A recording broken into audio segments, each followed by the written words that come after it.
चाहिँ मैले यो कोइरालाको अचार बनाउन लागिरहेको छु है। यो चाहिँ उसिनिसकेको छु। अनि यो चाहिँ कोइराला भयो, यता आलु पनि छ, आलु पनि मिसाएर बनाउने है। अनि यो हरियो धनिया है, अनि यो चाहिँ प्याज, हरियो खुर्सानी यतापट्टि छ। यो टमाटर पनि मिसाउने भनेर टमाटर पनि राखेको छु है। अनि त्यसपछि यहाँ चाहिँ यो चाहिँ तिल, यो चाहिँ सेतो तिल हो है। अब यो मिसाएर सबै यो चाहिँ अब मेथी र बेसार चाहिँ तड्काएको है साथीहरू है।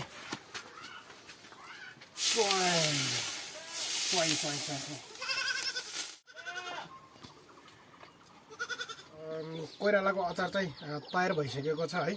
अब कतिको मिठो रहेछ म चाख्छु है त है। हेर्नुहोस् है कतिको मिठो रहेछ भाइ गाइज, हेर्नुहोस् है।